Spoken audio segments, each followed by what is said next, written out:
आजच्या 75व्या प्रजासत्ताक दिनाच्या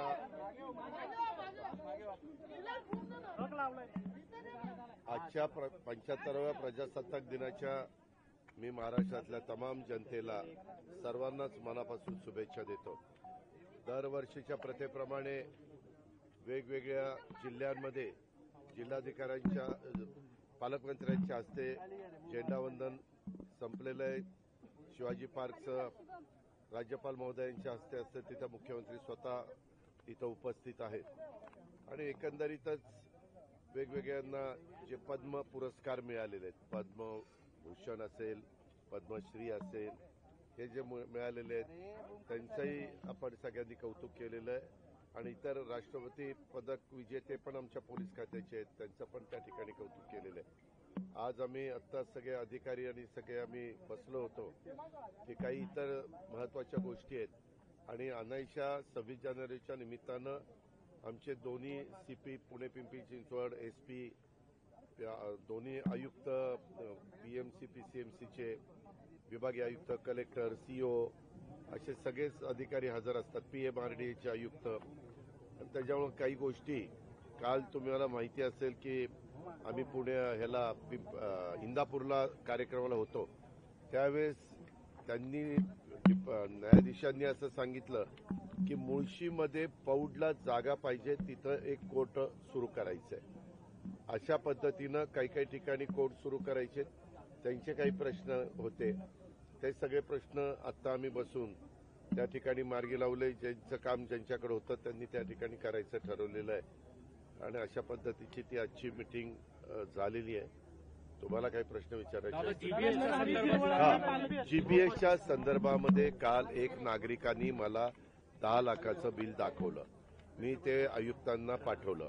आयुक्तांनी सांगितलं की दादा महिनाभर ठेवलं तर असं काहीतरी त्याच्यामध्ये होतं, पण आता आम्ही असा निर्णय घेतलेला आहे की पिंपरी चिंचवडच्या परिसरामध्ये जे ह्या आजारांनी पेशंट लोक असतील तर त्यांना वायसीएमला मोफत उपचार त्या ठिकाणी द्यायचे आणि आपल्या पुणे महानगरपालिकेच्या हद्दीत असतील तर त्यांना आपण कमला नेहरू हॉस्पिटल जे आहे आपलं तिथं त्या ठिकाणी उपचार द्यायचे। अशा प्रकारचा निर्णय झाला, मोफत उपचार द्यायचे, कारण नाही म्हटलं तरी गरीब वर्गाला कधी उपचार करणं परवडत नाही आणि मग काही लाखामध्ये त्याच्या सगळे ते इंजेक्शन, मला त्यांनी सांगितलं काही ठिकाणी इंजेक्शन 20,000 रुपये, ऍक्च्युअली इंजेक्शन 8,000ला मिळतं।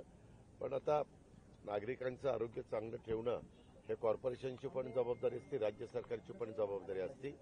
तर या दोनच्या संदर्भात निर्णय घेतलाय आणि तिसरा निर्णय मी उद्या मुंबईला गेल्यानंतर आरोग्य विभागाशी बोलून घेईल की ससूनला देखील ग्रामीण भागातनं जे पेशंट येतील त्यांना ससूनमध्ये आम्ही मोफत उपचार करू।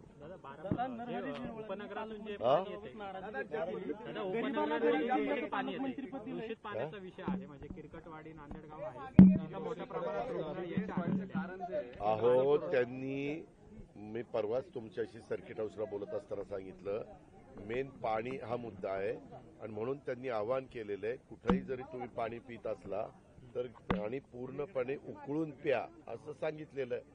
त्याच्यावर काही भागामध्ये आपण तशा पद्धतीनं, आणि मी आता प्रेस नोट पण काढायला दोन्ही आयुक्तांना सांगितलेलं आहे। दादा, नरहरी झिरवळांनी पालकमंत्री पदावर नाराजी व्यक्त केली, गरीबाला गरीब जिल्ह्याचं पालकमंत्रीपद दिलंय, मुंबईला गेल्या वरिष्ठांना जाब विचारणार अशा प्रकारचं वक्तव्य केलं। असं काही होणार नाही, मी त्यांना विचारीन, दर मंगळवारी आमची मीटिंग असते, अशा पद्धतीचं वक्तव्य केलेलं असेल तर ते योग्य नाही।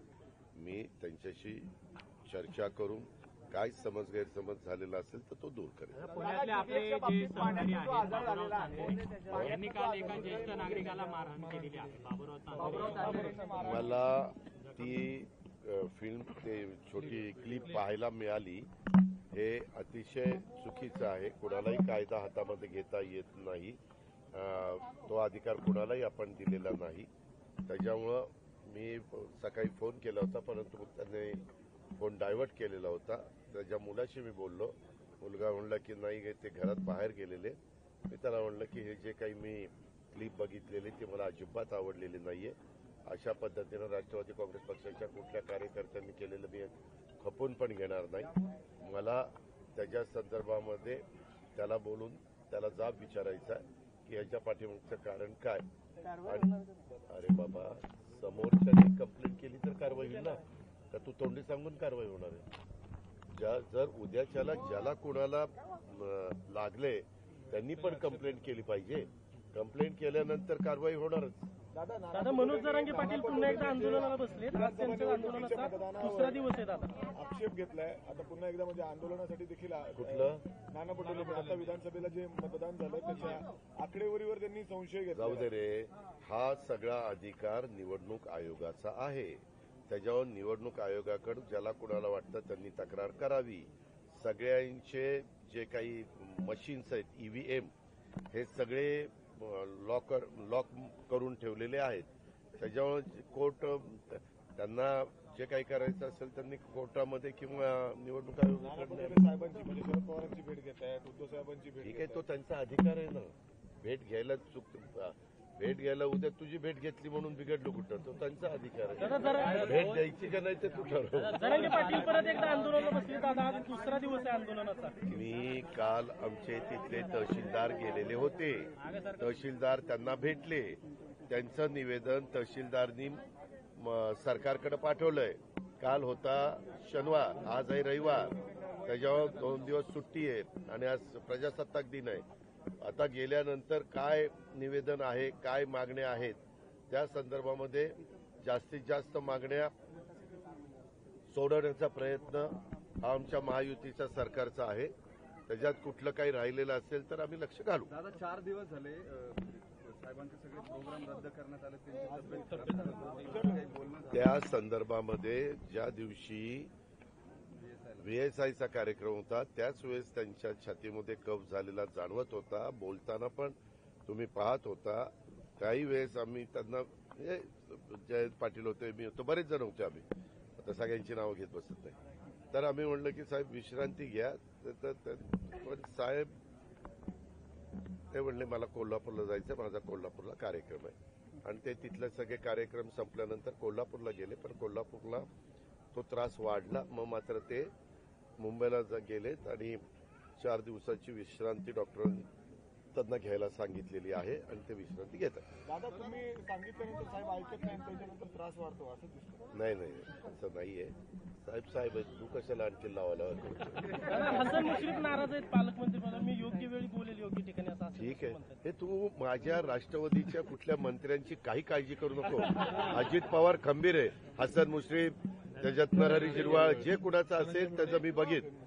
दर मंगळवारी माझ्या इथं बऱ्याचशा पत्रकारांना माहिती आहे की राष्ट्रवादीची मिटिंग असते. तिथं राष्ट्रवादीच्या सगळ्या आमदारांना, सगळ्या मंत्र्यांना निमंत्रित केलेलं असतं. जर कुणाचं काय असेल, वेगवेगळ्या प्रकारचे समस्या असू शकतात, त्या मांडण्याचा अधिकार आहे. परंतु ते तुमच्या पुढे मांडायच्या ऐवजी माझ्या पुढे मांडा असं मी त्यांना सांगितलं.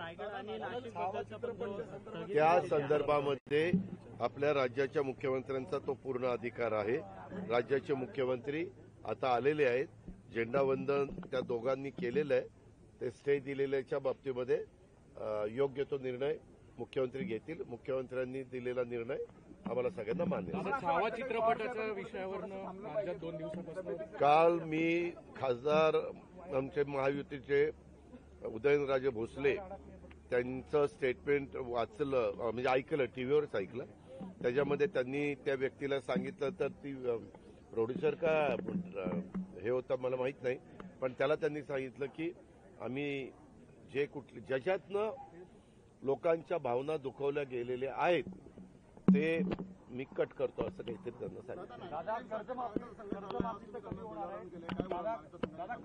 नेहमी शुभेच्छाच द्यायच्या त्या संदर्भात.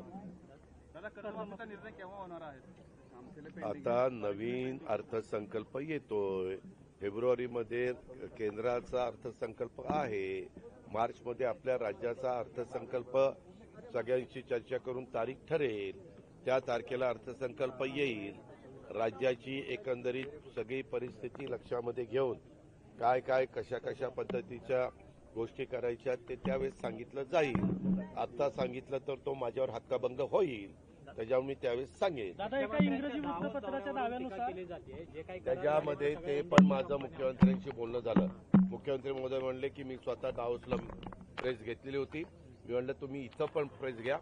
ते म्हणले मी 1-2 दिवसात इथं प्रेस घेतो. आणि दावोसला जे काही मुख्यमंत्र्यांचा दौरा यशस्वी झालाय ते अतिशय खुशीत होते, अतिशय आनंदी होते. म्हणजे बोलतानाच ते जाणवत होतं फोनवर. आणि त्याच्यामध्ये त्यांनी सांगितलं की मी ते सगळं सांगेन. आजपर्यंत अनेकदा मी मागे पण मुख्यमंत्री म्हणून दावोसला गेलेलो होतो, पण ह्यावेळेसच्या दौऱ्यामध्ये चांगल्या प्रकारची गुंतवणूक आपल्या महाराष्ट्रामध्ये येतेय आणि तशा पद्धतीचे MOU झालेले आहेत आणि त्याच्यातनं एक चांगल्या प्रकारचा रोजगार निर्माण होईल. अरे विरोधकांना काय विरोधक तेच बोलणार ना. ते म्हणणार नाही फार छान दौरा झाला बरं का देवेंद्रजींचा, चांगली गुंतवणूक आली. विरोधकांचं कामच आहे काही पण एखादा निर्णय झाला तर त्याच्यातनं वेगळा अर्थ कसा काढायचा किंवा टीका टिप्पणी कशी करायची हे त्यांचं काम आहे. कधी जाणार दावोसला मुख्यमंत्री म्हणून? नाही सध्या व्यवस्थित आमचं चाललंय. त्याच्यामुळं आम्हाला आता हे दिवस पुढचे चांगले कसे जातील आणि अजून चांगलं काम कसं करता येईल आणि स्थानिक स्वराज्य संस्थांमध्ये देखील आम्हाला महायुतीला चांगलं यश कसं मिळेल हा आमचा प्रयत्न चाललेला आहे. लाडकी बहीण योजना